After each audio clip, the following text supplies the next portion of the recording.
Hello বন্ধুরা, কেমন আছেন? আশা করি সবাই ভালো আছেন। আজকে আমি আপনাদেরকে দেখাবো কিভাবে হেরে যাওয়া মোবাইল খুবই সহজে বের করবেন। এই কাজটা যদি মোবাইল হারার সাথে সাথে করেন তাহলে আশা করি মোবাইলটা পেয়ে যাবেন।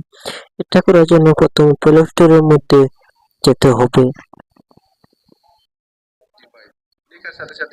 প্লে স্টোরের মধ্যে এসে এখানে গুগল ফাইন্ড মাই ডিভাইস লেখার পর এখানে নিচে দেখেন সাইন ইন লেখা আছে, সাইন ইন করার পর একটা ক্লিক করে দেবেন। এখানে আসার সাথে সাথে জিমেল চাইবে, জিমেল দিবেন। এখানে কার জিমেল দিবেন? এখানে যেই মোবাইলটা হারিয়ে গেছে সেই মোবাইলে একটা জিমেল দিয়ে দিবেন। এখানে হারিয়ে যাওয়া মোবাইলে জিমেলটা দেওয়ার পর নেক্সটে ক্লিক করবেন।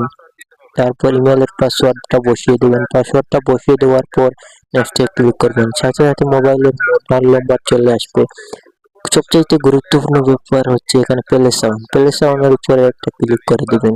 এখানে ক্লিক করলে রিং বাজবে। যে মোবাইলটা নিয়ে গেছে মোবাইলটা যদি সিম খুলে দেয়, সাইলেন্ট করে দেয়, তাহলে রিং বাজবে। এখানে এভাবে খুবই সহজে আপনার মোবাইল হারিয়ে যাওয়া মোবাইল আপনি পেয়ে যাবেন।